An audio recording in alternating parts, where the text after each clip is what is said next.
Recentemente aconteceu a festa de Purim. O que é Purim? Purim é a festa que comemora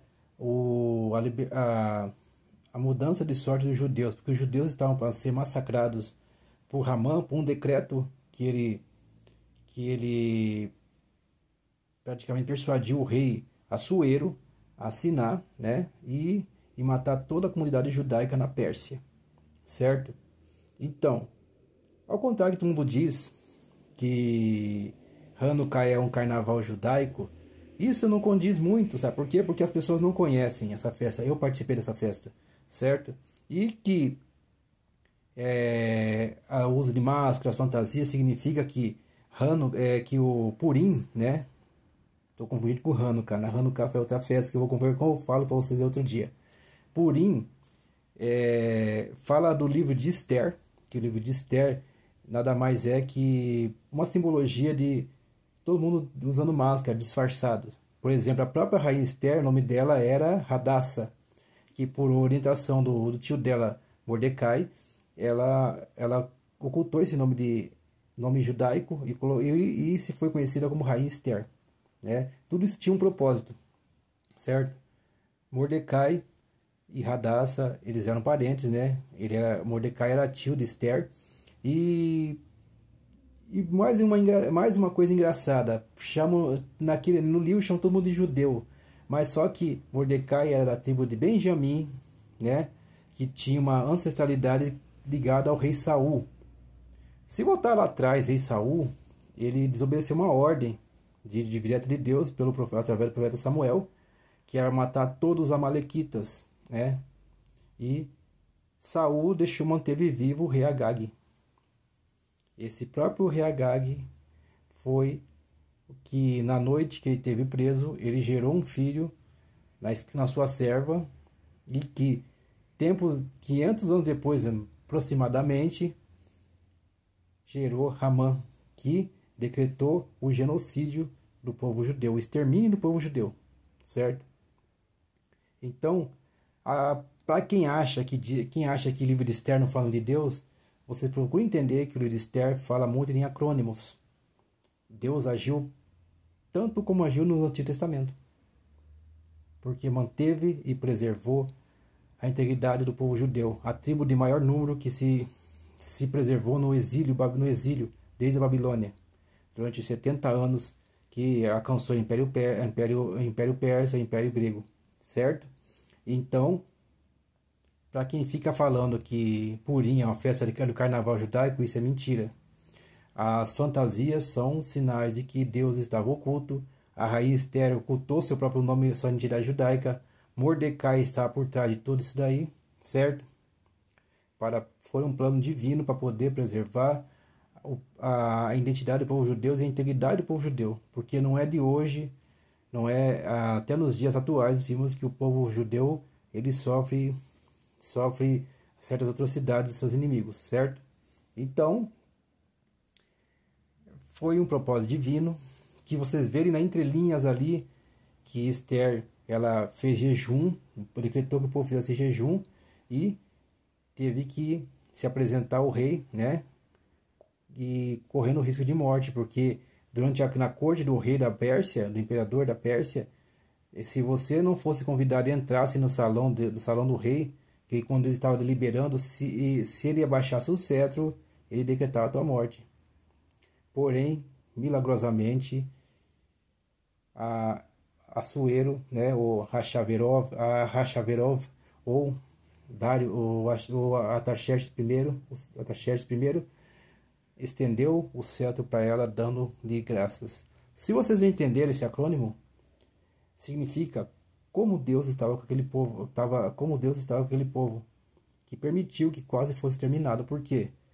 O povo judeu participou de festas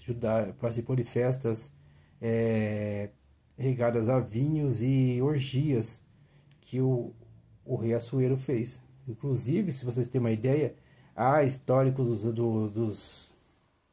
há versões dos anciões dos anciões rabinos judaicos, né, que ele pediu para a rainha dele lá, né?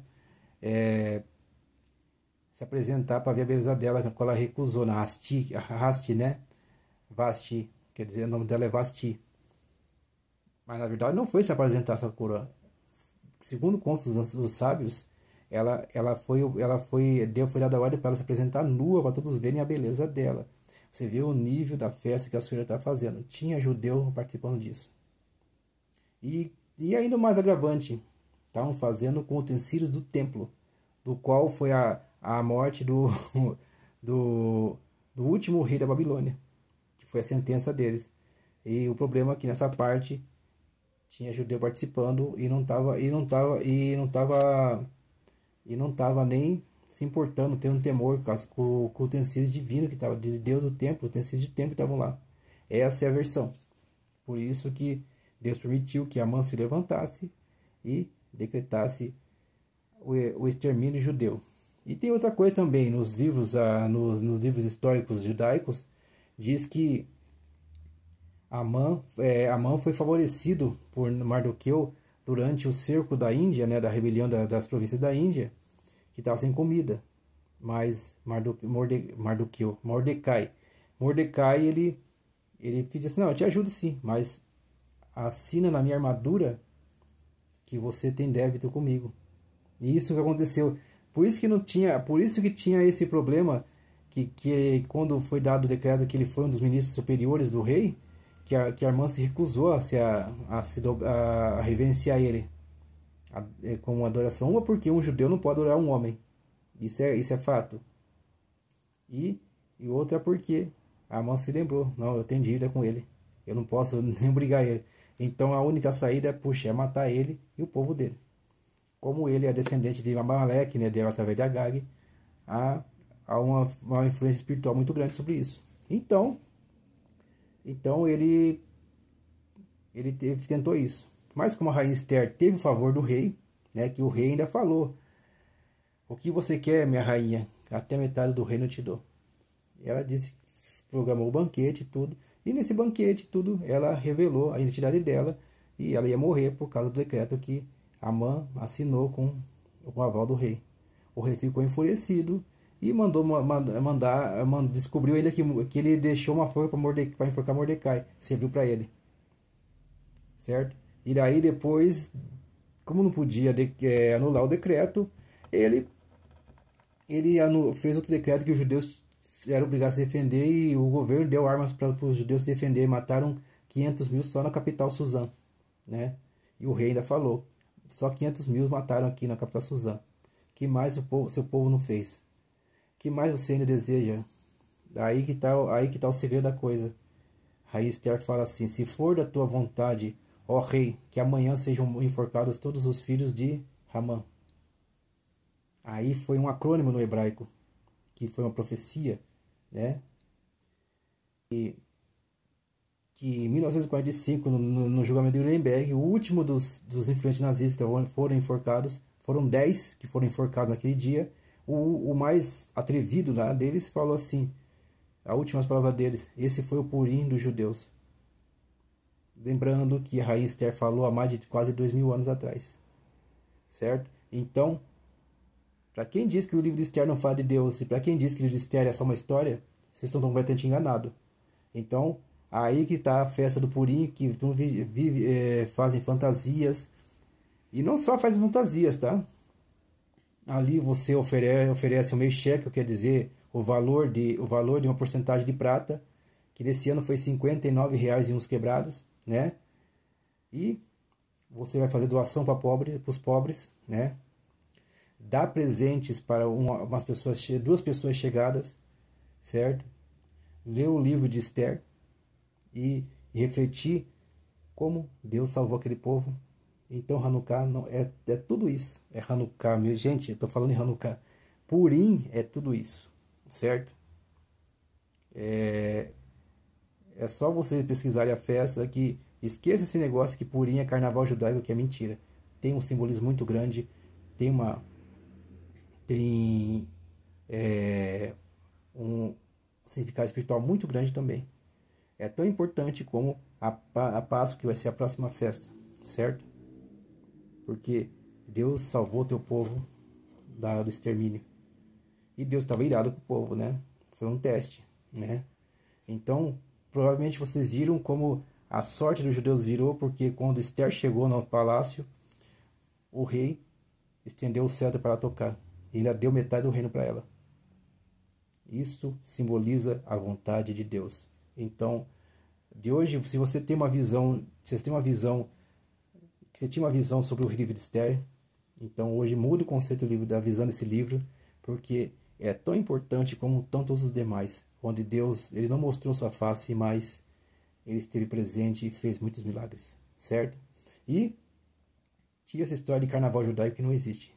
Mostra como Deus se ocultou e ocultou todos os personagens envolvidos para poder salvar teu povo. E deu uma lição para o teu povo também. Ter mais temor. Não ficar se envolvendo com situações, com festas e obrigações pagãs, porque o povo está muito político e Deus, ele deu um tipo de uma aflição para que o povo judeu se lembrasse da promessa que tinha desde Abraão, certo?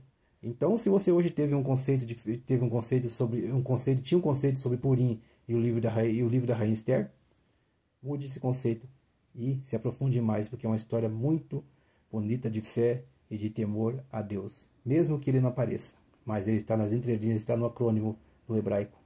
Amém, irmãos? Até a próxima.